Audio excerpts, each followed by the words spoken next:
karena kebanyakan kita berpikirnya adalah apa? Ya, kualitatif, bukan kuantitatif, berdasarkan perkiraan.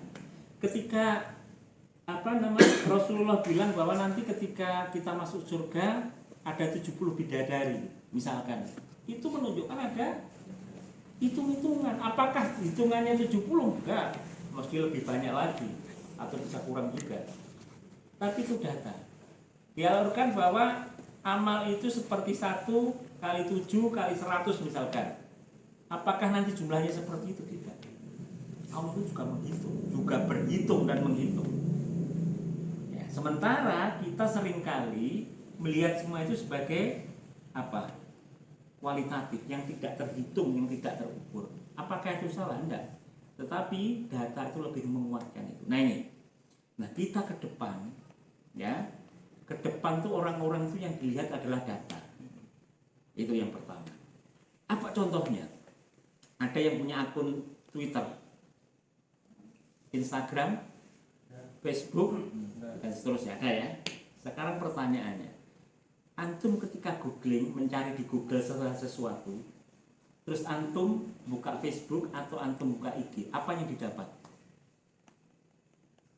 Apa yang antum buka di IG tadi itu ada kaitannya dengan yang dibuka di Google, iya apa enggak? Ya. Coba, antum misalkan butuh alat-alat olahraga, nyari di Google, tiba-tiba ketika buka Instagram ada iklan tentang olahraga. Di Facebook juga seperti itu. Demikian juga kalau pikiran yang ngeres yang dibuka jelek, maka di itu juga akan keluar gitu. Apa maksudnya? Inilah yang namanya machine learning. Machine learning itu adalah sebuah mesin yang lebih cerdas dari manusia untuk mempelajari pola perilaku.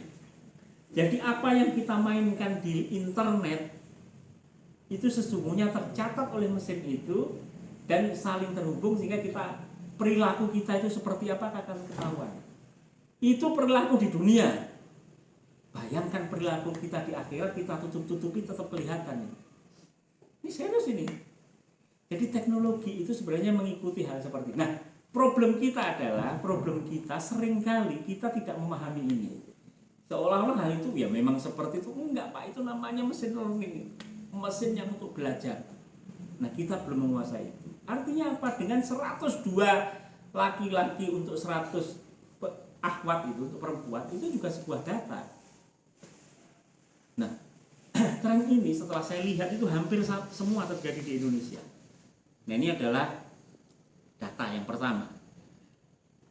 Data yang kedua, jumlah penduduk Indonesia itu siapa yang tahu? Kira-kira berapa? Yang tahu kira-kira berapa sensus 2020? 80. Ayo berapa? 270 juta. 270,2 tepatnya. Mungkin hari ini sudah tambah lagi karena ada yang lahir, ya kan? Tapi kira-kira seperti itu. Nah, statistiknya menunjukkan 87%-nya itu adalah Muslim. Artinya sekitar 220 penduduk Indonesia itu yang Muslim. Artinya ini luar biasa. Dari situ didapat juga data, ada dibagi generasi itu. Ada generasi yang tua, itu namanya pre-boomer. Ada generasi boomer yang lahirnya sampai tahun 65. Tahun 65 sampai 90 itu namanya generasi X. Tahun 90 sampai 90 sampai 2000 sama generasi Z. Nah, ini antum semua itu. Di atas antum. Lalu ada kemudian Y dan Z itu yang lebih muda lagi. Artinya dari komposisi penduduk itu Indonesia lebih banyak orang mudanya dibanding orang tuanya. Jadi populasi orang yang tua itu lebih sedikit dibanding orang muda. Ini yang dinamakan dengan apa? Bonus demografi. Nah, ini yang harus bisa ya. Apa yang mau kita terangkan di sini? Begini. Bonus demografi itu adalah keadaan sebuah bangsa di mana komposisi penduduknya lebih banyak anak-anak mudanya dibanding orang tuanya. Lawannya dari bonus demografi itu namanya aging population. Penduduk tua lebih banyak dari penduduk mudanya. Seperti mana? Jepang, Eropa dan sebagainya. Ya, termasuk Singapura. Penduduk tuanya lebih banyak. Mengapa? Ada banyak faktor, salah satunya adalah orang mudanya takut untuk menikah. Yang sudah menikah tidak berani punya anak. Sehingga di Jepang yang sekarang terjadi itu adalah orang lebih memilih nikah atau kawin dengan robot dibanding dengan manusia. Mengapa? Karena dia harus punya tanggung jawab menghidupi, repot harus ngurusin anak dan seterusnya. Ini fakta. Di Eropa juga seperti itu. Orang yang punya anak itu justru mendapatkan subsidi dari negara. Di Indonesia itu luar biasa. Nggak ada disubsidi pun anak lahir terus. Kalau ada subsidi gimana ya? Artinya ini fakta. Apa yang ingin saya sampaikan? Ini bonus demografi itu adalah kesempatan yang muda-muda itu harus belajar. Dan antum belajarin harus basisnya data. Kalau nggak ada basis data kita tinggal. Dengan demikian maka apa? Dari data muda itu maka kemudian mempengaruhi pola ekonomi, pola dakwah, pola politik, pola sosial dan seterusnya. Apa yang menarik? Yang menarik ini mungkin bisa ditiru oleh Pesmadai. Apa? Jadi Baitul Wakaf, kita punya lembaga namanya Baitul Wakaf di Baitul Wakaf. Sekarang sedang menjual bikin masjid di mana namanya di Ciherang, Bogor. Apa yang terjadi? Diluncurkan kepada komunitas supporter sepak bola namanya Garuda Community. Ada 23.000 orang yang bisa mengumpulkan 1,5 miliar. Ini sudah kenyataan. Jadi luar biasa. Artinya generasi muda itu sekarang, generasi milenial dan generasi Z itu, mereka muda tapi dompetnya tipis. Ya. Karena dompetnya tipis, mereka sering berbagi. Berbaginya tidak besar-besar, kecil-kecil semua. Tapi banyak menjadi gerakan. Nah, ini ciri generasi muda. Nah, itu tadi yang saya bilang, kita harus mengubah pola fundraising, pola menghimpun dana. Pola dakwah kita juga harus berubah. Tidak bisa lagi ya, kemudian kita hanya ceramah gini terus. Nah, anak-anak muda sudah bosan. Apalagi anak-anak yang mager kan itu ya, malas gerak. Maka kemudian pernah saya pernah menonton film tapi lupa misalnya namanya. Itu pada tahun sekian itu diramalkan anak-anak muda itu lebih banyak yang gendut, tapi untung itu masih banyak yang kurus karena puasa gitu ya. Kalau di barat itu orang sudah obesitas, orang malas gerak, mereka terpengaruh di handphone. Nah, ini sebenarnya yang saya maksud, bagaimana pola dakwah kita mengisi di situ. Internet itu bebas nilai.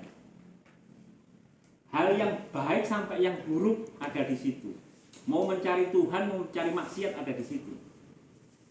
Itu akan menjadi dosa jamaah kita, doa secara jama'i maksudnya, jika kemudian kita tidak mengisi konten itu.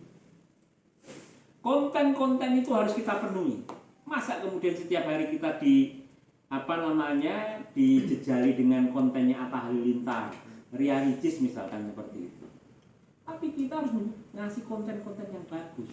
Nah ini Pak Sajadi, ini anak-anak diarahkan ngisi konten sebanyak-banyaknya dengan yang positif, sehingga yang konten negatif itu habis. Karena apa? Tadi mesin learning itu belajar itu membaca itu. Coba ini juga, ini menarik juga. Sekali tadi kan saya masih di YouTube itu juga seperti itu. Apa yang antum cari di Google, nanti begitu buka YouTube pasti mengarah ke situ. Itu namanya mesin learning. Nah, coba bayangkan kalau di situ kita hanya pesantren mahasiswa dai atau santri kreatif, maka kemudian itu akan mendapat kunjung banyak, dan otomatis dakwah kita lebih bagus. Jadi pola ini yang harusnya kita ubah. Pendekatan dakwah ini harus kita ubah, gitu ya. Ini yang seharusnya dipersiapkan oleh generasi muda, harus kreatif. Karena bonus demografi antum yang menentukan. Ada buku yang judulnya Millennial Skill Everything. Ada 50 model bahwa sesungguhnya anak-anak muda nanti yang akan mengubah kita semua. Pola ini, sehingga saya tadi baca artikel sebelum sini, adanya pandemi ini mempercepat proses digitalisasi karena orang di rumah terus. Dulu tidak ada kepikiran, susah untuk berpikir bahwa kuliah sekolah itu pakai online gitu. Tapi sekarang kan harus terpaksa, lebih cepat prosesnya. 5 kali diteliti hasilnya, 5 kali lebih cepat. Orang dulu yang mohon maaf tidak pernah pinjam online, pinjol, terpaksa pinjam.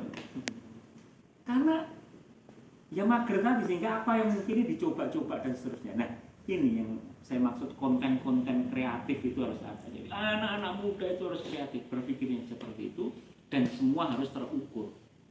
Jangan sampai ini kira-kira gimana. Ya memang ada perkiraan itu, tapi juga harus diukur. Nah, sehingga nanti di sini ada pola-pola seperti. Nah, sekarang bagaimana kita memasuki dakwah di era anak-anak sekarang seperti antum semua itu. Kalau santri memang nggak bisa megang handphone gitu ya. Memang itu nggak bisa pegang handphone, tapi ketika dia ketemu yang punya handphone luar biasa lebih cepat. Saya punya anak itu lebih cepat dia menggunakan handphone karena nggak usah diajari, udah tahu. Nggak usah diajari anak kecil itu. Sebagainya antum nggak usah diajari sebenarnya bisa. Bikin konten apapun juga itu sangat memungkinkan. Jadi bahasa yang lebih ini lagi bahwa handphonemu adalah senjata dakwahmu. Handphonemu adalah alat dakwahmu. Jadi kita harus seperti itu. Kita harus menggunakan, kalau ada yang punya handphone, punya laptop, punya apa, manfaatkan itu.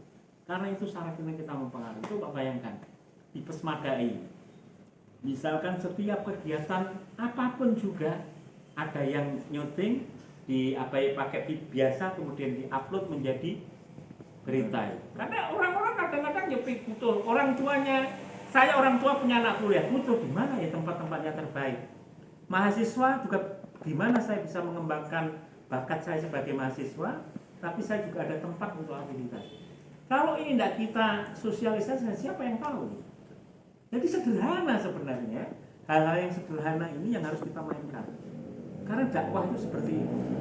Enggak bahwa antum harus fakih ya, bahwa antum harus paham ilmu alatnya iya. Tetapi hal-hal yang sederhana ternyata juga banyak yang meminati. Yang ini hal seperti ini. Saya kemarin makanya minta data Ustaz Zaki, santri pesmada itu seperti apa? Kan tidak semua dari jurusan yang langsung kaitannya dengan dinia kan? Ada yang kemarin Ada yang matematika juga, ada yang teknik dan seterusnya. Psikologi. Ada sasaran. Mana-mana intinya. Nah ini harus bener-bener harus bisa memfasilitasi, membuat konten sebaik-baiknya, dan itu artinya dijual, itu dipublikasikan supaya orang itu melihat kita. Bahwa kemudian ada efek di situ, mungkin mendapatkan like, subscribe, and share misalkan sebagai itu efek. Tapi tujuan kita adalah dakwah. Nah ini yang harus dilakukan. Jadi generasi muda itu harus seperti itu. Nah, lalu apa sebenarnya tantangan generasi sekarang ini? Tantangan ini yang pertama adalah kita seringkali menjumpai orang-orang yang pesimis melihat masa depan. Orang yang pesimis itu seolah-olah tidak ada hal yang baik bagi dirinya. Seolah semua hal itu menyalahkan keadaan. Ya, ini karena keadaan seperti ini terpaksa saya sendiri. Tidak ada semangat untuk berubah. Ini jangan sampai kita terjerumus ke dalam hal yang pesimis. Ini karena ini fakta. Lalu kemudian ada juga yang realistis. Realistis itu apa? Realistis itu begini. Dia berpikir bahwa ya karena saya melakukan ini, wajar saya dapat seperti ini, gitu ya. Itu realistis. Karena lingkungan seperti ini, saya melakukan ini, impactnya atau dampaknya seperti ini. Yaitu tidak akan melakukan perubahan yang besar. Lalu orang-orang yang optimis.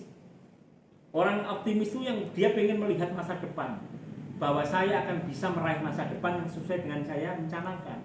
Dia sudah punya planning, sudah punya rencana, sudah punya tahapan strategi, lalu kemudian dia bisa melaksanakan. Ini bagus. Tapi yang lebih dahsyat adalah orang-orang yang proaktif.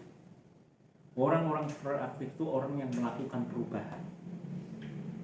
Jadi yang menentukan baik dan tidaknya, maju dan mundurnya sebuah generasi, itulah ketika kita mau melakukan perubahan.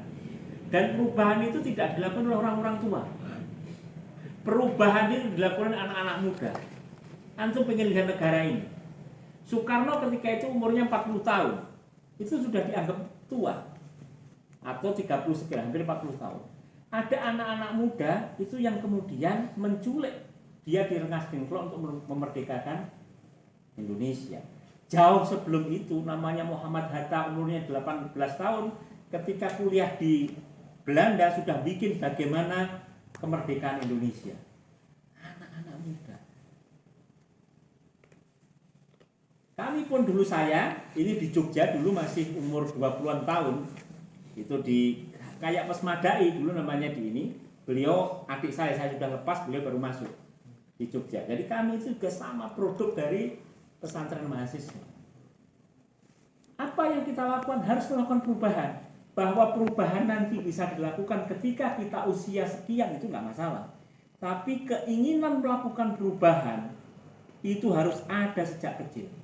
Sejak muda harus melakukan perubahan. Contoh yang paling dahsyat yang sering kali dikemukakan adalah Al-Fatih. Antum mungkin sudah membaca ceritanya semuanya. Tapi apa yang dilakukan Al-Fatih ketika muda, ketika dia dimandikan oleh bapaknya ketika masih kecil, dilihatkan, itu nanti kamu yang menaklukkan. Gurunya menyampaikan bahwa kamu adalah orang pilihan sebagaimana yang diramalkan Rasulullah. Jadi perubahan itu selain muncul dari sendiri-sendiri, ada apa? Ada apa? Ada mentor, ada motivasi, ada guru yang mengarahkan. Kalau tidak terarah nanti. Jadi itulah mengapa fungsi guru, ustadz, instruktur, coaching atau apapun istilahnya itu penting. Kalau tidak kita tidak punya arah. Nah ini yang mengarahkan. Ini dahsyat ini. Jadi perubahan. Maka kemudian yang terjadi apa? Muhammad Al-Fatih bisa menaklukkan Konstantinopel. Apa yang jadi sejarahnya? Bukan sekedar menaklukkannya itu saja, tetapi pikirannya yang di luar kesadaran atau di luar pemahaman orang biasa. Ketika apa? Membawa kapal itu bukan lewat laut tapi lewat pegunungan. Itu kan luar biasa. Jadi orang beriman tuh pikirannya jauh melampaui zamannya. Karena ibadahnya bagus. Ya, karena belajarnya luar biasa. Mujahadahnya juga luar biasa. Nah ini. Jadi tidak mungkin orang meraih sesuatu yang baik itu dengan mager, tidak mungkin. Mager kemudian nanti mengharap nggak mungkin, itu mimpi.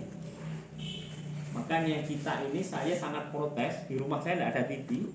Makanya saya pernah ngisi ibu-ibu ditanya, Ustaz gimana drakor? Saya tidak akan drakor itu apa ya? Kelihatan ternyata drama Korea. Bagaimana kemudian kita ini bisa maju kalau melihatnya drakor atau sinetron dulu? Kan berat. Nah ini, jadi Muhammad Al-Fatih melakukan antum saya ceritakan lagi yang namanya Abdullah Said. Siapa yang tahu Abdullah Said?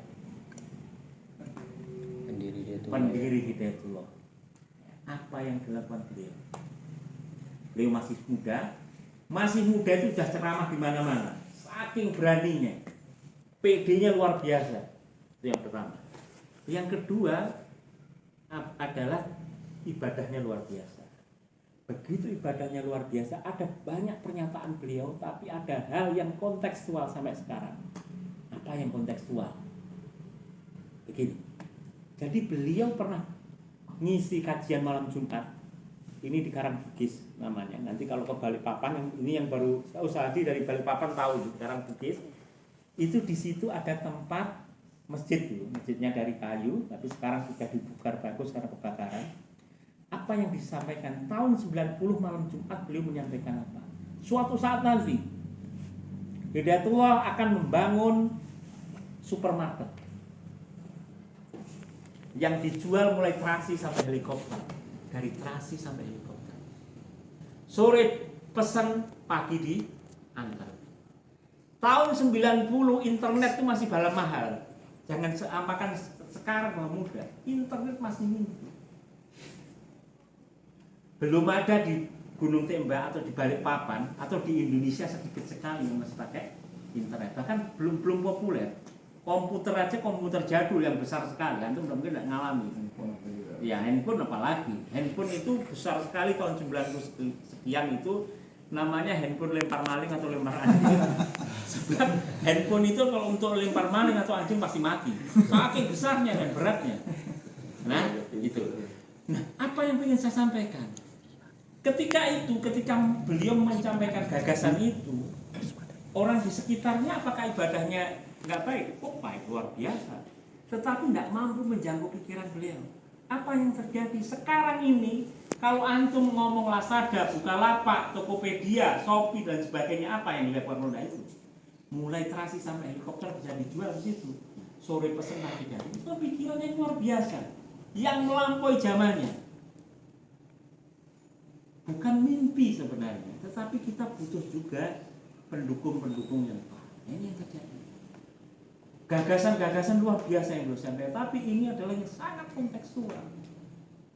Itulah mengapa saya kagum. Saya masih mahasiswa umur 22 atau 20 deh, 20-an 1 tahun. Ustadz Abdullah saya datang ke Jogja. Kami masih santri tapi ikut ngantar beliau ke toko buku. Bukan ke toko buku. Namanya di Jogja itu ada namanya shopping center. Itu tempat jualan buku yang murah, yang diskonnya sampai 40%.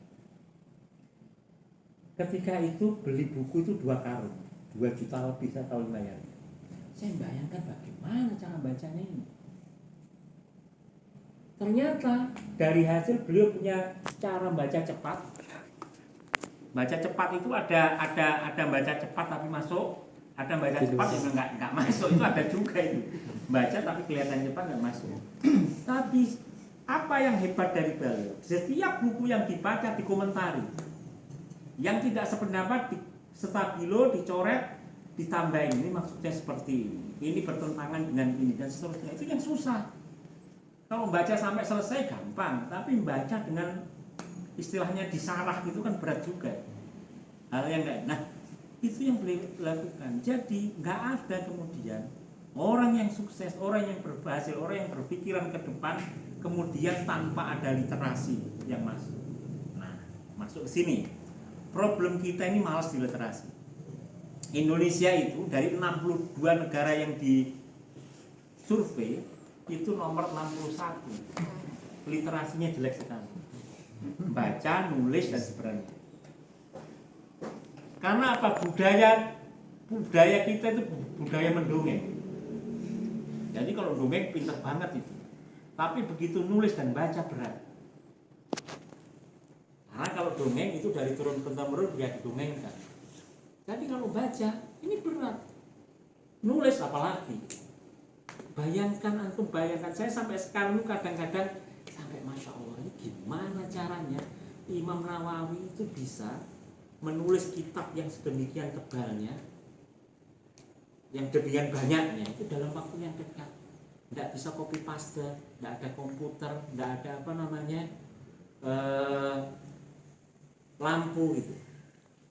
Sementara kita ini yang kuliah S2 ini atau yang S1 juga. Kita itu untuk nulis 1 halaman itu 1 copy paste. Pasti itu. 2 citasinya banyak banget. Tidak ada yang dari otak kita lebih banyak citasi dari orang lain. Ya, gitu ya. Kutipannya itu banyak banget. Sementara Imam Nawawi mengalir, ulama-ulama belum Imam Syafi'i mengalir dan semuanya mengalir. Nah, kita ini apa? Jadi memang sebenarnya ini yang menjadi pertanyaan kunci kita, sehingga literasi kita perbanyak seharusnya dan kemudian menghasilkan karya-karya seperti itu. Nah, ini yang berat. Jadi ini motivasi betul buat antum semua dan buat saya sendiri gitu. Ya, untuk terus berkarya gitu. Karena tadi di jalan saya sampaikan. Jadi tipologi, setelah saya mengamati tipologi orang kader di Hidayatullah juga atau bahkan di semua umat kita itu ada 4 menurut saya. 1, mereka pemikir tapi tidak bisa kerja. Mikir ide gagasannya, narasinya hebat, tapi dia tidak bisa kerja. Nggak bisa kerjain. Ya memang hobinya legacy yang ditinggalkan ya pikiran, bukan kerja. Ada juga orang yang bisa kerja tapi nggak bisa mikir. Asika by order, ini kasih, kamu ngerjakan ini, oh bisa dia. Ini ada tugas kayak gini, oh bisa dia. Yang ketiga, dia nggak bisa mikir, nggak bisa kerja. Wah ini parah sekali, hobinya nyinyir mulu ini. Ini orang-orang nyinyir, nggak bisa mikir, nggak bisa kerja. Wah ini menjadi beban ini, menjadi sampah ini. Tapi ini ada gitu. Nah inilah biasanya basar tuh kayak gini. Basar kayak gini, nggak bisa pikir, nggak bisa kerja. Dan yang keempat yang penting, dia pemikir, dia juga pekerja. Ini sedikit. Rasulullah itu pemikir dan pekerja. Tadi yang bilang Ustaz Abdul Said itu pemikir dan pekerja. Kita koreksi sendiri. Saya ini apa ya? Ini pertanyaan untuk saya juga dan untuk santum ini. Saya ini bisa mikir, bisa bekerja, dan bisa mikir juga atau tidak bisa mikir dan tidak bisa bekerja. Ini kan pertanyaan yang harus menjadi koreksi kita. Karena tanpa itu, tanpa kita melakukan koreksi, introspeksi maksudnya, kita introspeksi diri kita, maka kemudian kita tidak akan pernah tahu apa yang kita. Maka pahami dirimu sebelum memahami orang lain. Orang yang paling mudah itu adalah orang yang mengomentari orang lain. Coba kalau antum kenalan sama orang, saya sama saja kenalan, ditanya, suruh nulis kelebihan dan kekurangannya, pasti apa? Banyak kekurangan.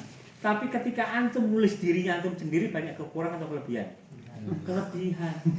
Saya udah sini, nanti saya tes itu, saya bisa nguji nih, dites nih. Yang orang psikologi mana psikologi? Pasti tahu itu. Jadi bagaimana sering kita ini susah melihat kebaikan orang lain. Orang lain itu kita masih melihat kekurangan. Saya tidak usah pakai dalil, tidak usah pakai ayat ini ya, tapi antum bisa nyari. Jadi gitu. Kita terhadap orang lain itu kekurangan mulu yang ada. Seandainya tulislah 10 kebaikan dan 10 kekurangan. Kekurangannya bisa 20, kebaikannya hanya 2 mungkin. Ini serius ini. Ini ya. Nah sekarang bagaimana kita itu bisa menghargai orang lain dengan menulis kebaikannya lebih banyak dibanding kekurangan. Itu perlu latihan.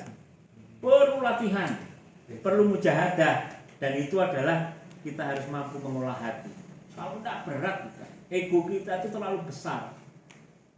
Jadi kita seringkali itu merasa lebih hebat dari orang lain.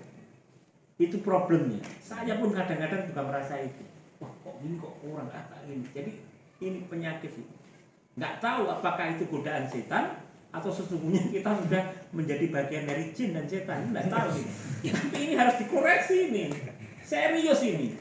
Ini melanda semua. Bukan orang junior, bukan orang senior, bukan dia hanya seorang biasa sampai asatid dan sebelumnya digelincirkan.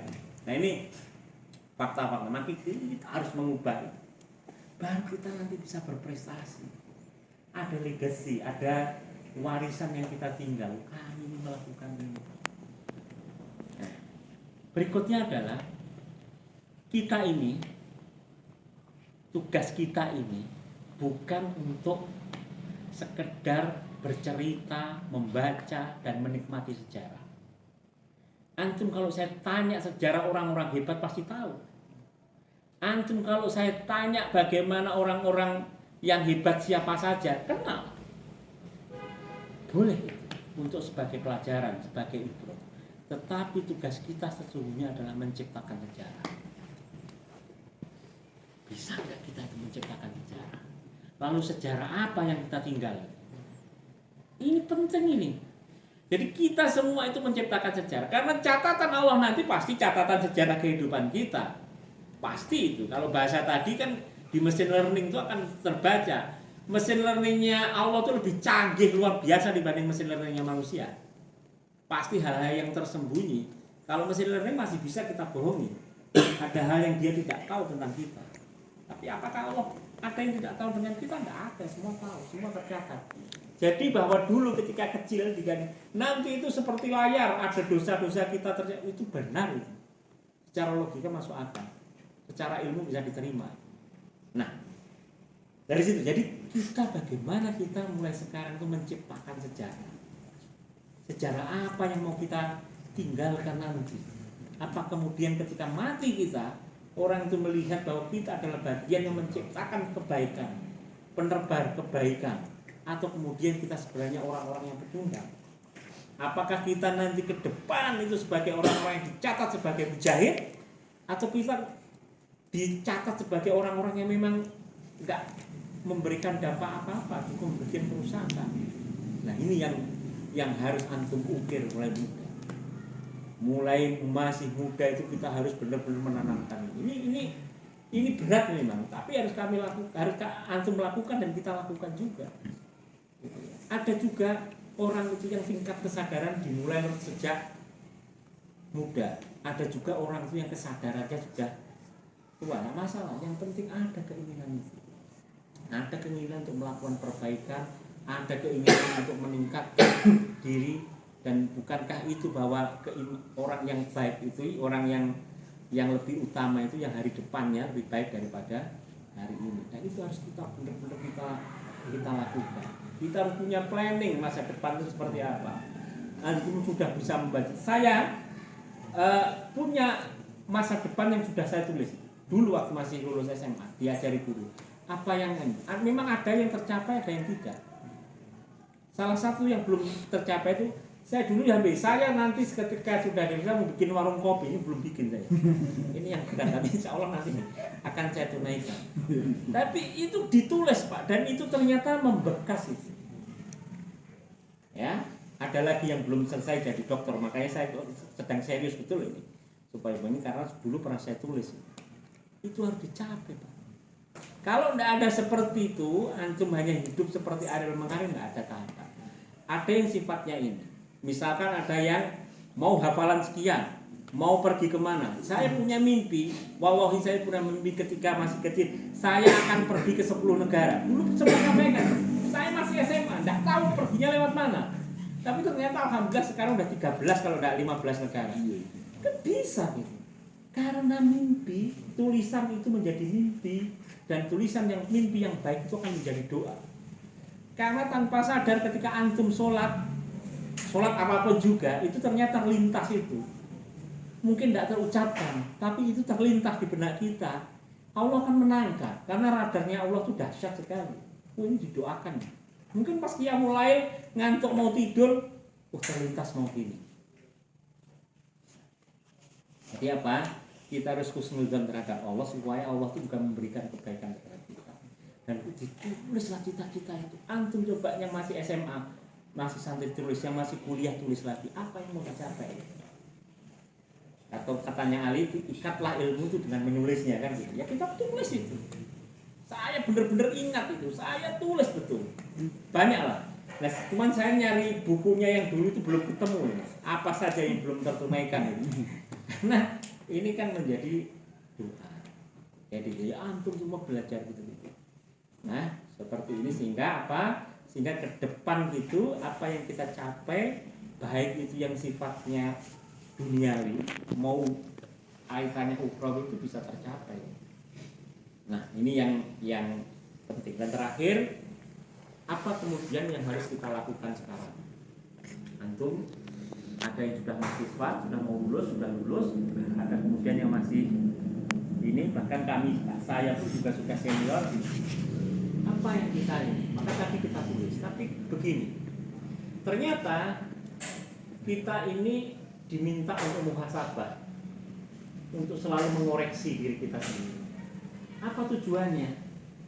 Tujuannya itu adalah untuk melihat sebenarnya sebelum orang menilai kita sudah menilai diri kita sendiri. Oh iya, ternyata kekurangan kita sendiri. Dan itu akan sangat bisa mungkin kita lakukan jika dalam kondisi yang tenang.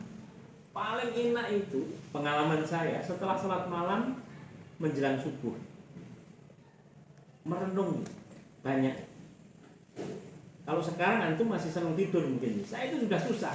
Tidur jam 11 malam, jam 3, jam 2 bangun. Tidur jam 8, jam 3, jam 2 juga bangun. Artinya saya tidak pernah pakai alarm, nggak pernah. Ternyata ada alarm sendiri. Dulu juga masih muda kayak antum ya biasa, misalkan alarm subuh gitu nggak apa-apa. Kalau saya punya teman di pesantren NU begini, jadi dia tidur, bangun subuh gitu ya, sudah lewat subuh. Ketika sholat, dia sholat ini, ditanya sama kiainya, sholat apa tadi? Sholat subuh Pak Kiai. Kok sholat duha, oke. Jam berapa? Jam 6 kan sholat duha. Ditanya, sholat duha kok pakai kunut dan ini. Sebenarnya dia ini sedang sholat subuh. Hanya seperti itu. Apa yang saya maksud ini kadang-kadang kalau masih muda masih mungkin seperti itu. Tapi antum kan sudah ngerti ya, tidak usah seperti itu. Nah, hal ini apa yang ingin saya sampaikan terakhir. Jadi kita harus pintar-pintar merencanakan. Jadi masa depan itu harus kita rencanakan. Tidak ada masa depan yang diraih. Tadi saya sebutkan Al-Fatih tidak kecil, sudah rencana ke depan itu seperti itu. Ya, orang yang gagal membuat rencana itu, orang yang gagal membuat rencana itu sedang merencanakan kegagalan. Jadi kita rencana itu harus benar-benar kita ini. Makanya ada pepatah apa? Tulis yang kamu rencanakan dan kerjakan yang banyak kamu tulis. Tulis yang kamu mau kerjakan dan kerjakan yang kamu. Kalau itu terjadi, jadi kita pelan-pelan. Jadi nanti suatu saat itu ada checklist gitu. Kan kita terbiasa ada amal yaumiyah. Kalau kita ada gerakan nawafil hidayatullah itu kan amal yang yaumiyah, gitu ya. Tapi kemudian kalau itu lebih kita perbesar, apalagi. Antum yang masih muda, oke, saya umur 24 atau 25 nikah. Pasti nanti doanya terkabul. Saya ini dan seterusnya itu ditulis semua. Bener-bener kita rencanakan gitu. Karena Allah itu detail juga. Kita itu juga harus detail. Dan ingat bahwa rencana baik itu bagian dari doa. Semakin antum perencana kebaikan, tadi saya sudah menyampaikan bahwa kita akan mudah-mudahan dapat tempat yang ada hibah atau dari manapun juga, itu sangat mungkin. Dan ini yang harus kita terus upayakan, jangan sampai patah semangat, jangan sampai kita istilahnya futur, jangan sampai kemudian kita mundur ketika belum berhasil. Kadang-kadang itu ujian. Saya ingat seringkali dapat gambar itu loh, orang yang gali sama 2 orang gali, sering dapat ya. Lalu kemudian yang satu dapat emas atau intan, lalu kemudian dikubur pada dia tinggal gali yang sini, akhirnya terkubur pada di tempat yang mau dia gali itu sebenarnya lebih banyak emasnya atau intannya. Nah, kira-kira seringkali seperti itu. Kita seringkali silau dengan pencapaian orang lain. Kita seringkali iri dengan pencapaian orang lain. Sementara kita tidak fokus dengan apa yang kita kerjakan. Nah, problem berikutnya, generasi sekarang itu nggak fokus, nggak bisa fokus. Nah, ini antum harus fokus sampai punya spesialisasi tertentu, baru kemudian kita berpikir generalis. Jangan generalis kemudian ini susah. Jadi ini yang harus kita lakukan. Jadi ke depan yang psikolog ya tetap psikolog, yang ahli teknik sipil ya teknik sipil, yang dari ahli IT dan jurnalistik dan seterusnya. Itu semua harus antum kuasai. Karena membangun peradaban Islam itu tidak hanya bisa dicapai oleh mereka-mereka yang mempunyai kompetensi ulama dalam arti yang ilmu syar'inya, tetapi kita butuh macam-macam. Bagaimana kita mengelola alam kalau kita nggak ngerti, ya? Bagaimana kita mengelola ekonomi kalau kita nggak paham? Bagaimana kita bisa paham politik kalau kita nggak kemudian nggak terjun di situ? Jadi memang inilah PR terbesar. Ustaz Arfan ini bagian sumber daya insani, beliau akan mencatat semua. Kita ini nanti ke depan, kalau saya gambaran di Hidayatullah ke depan, kita akan punya database. Kader-kader kita itu seperti apa, kompetensinya seperti apa, pasnya ditempatkan di mana, dan seterusnya. Jadi antum nanti kalau menjadi bagian dari Hidayatullah akan mengemban dakwah di mana-mana. Seharusnya ada Pak Zikru juga gini. Kita ini bulan Ramadan akan mengirim di 10 negara ASEAN dan 14 di Australia, Australia, New Zealand dan Asia Pasifik. Ngirim dai. Syaratnya hafal Quran berapa? 10 juz, lalu kemudian bisa bahasa Arab. Sedang di bahasa Inggris, bukan bahasa Arab, bahasa Inggris. Nah, ini yang akan kita. Kemarin saya kasih Pak Irfan ketemu teman saya mau ke Jepang ya. Kita ngantar ke Jepang. Jadi insya Allah kita akan masukin negara-negara di dunia pelan-pelan. Jadi antum semua menjadi duta-duta itu. Jangan khawatir. Indonesia juga masih butuh ada 83 ribu kelurahan dan desa.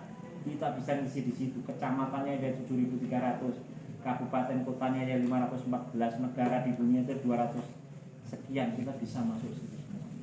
Karena bumi Allah luas dan dimanapun kita harus mampu tadi membuat prestasi. Barangkali itu, mudah-mudahan kita punya semangat yang sama. Artinya saya kalau berhadapan dengan anak-anak muda, saya merasa umur saya itu seperti antum semua, muda lah.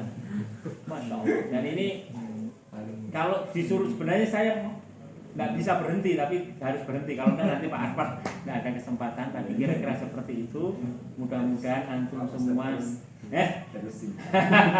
mudah-mudahan antum semua bisa memberikan semangat. Dan saya pengen melihat 10 tahun lagi atau 25 tahun lagi, kalau saya masih hidup, saya bisa melihat antum semua menjadi orang-orang penggerak. Jika toh ternyata saya sudah mati, nanti di akhirat dipertemukan, Masya Allah, orang-orang yang di Legoso ini, yang sempat pada tanggal 25 Februari tahun 2021 jam 5 sore sampai ini nih, adalah orang-orang yang dulu bareng-bareng kita merumuskan cita-cita sampai kemudian tegaknya peradaban Islam. Itu dari kita. Tanpa itu, nah, bahwa kita semua diberi kecerdasan, diberi kekayaan, diberi ketampanan, itu bonus. Tapi yang jelas kita harus tetap ya menjadikan menegakkan peradaban itu menjadi bagian daripada apa yang kita. Assalamualaikum warahmatullahi wabarakatuh.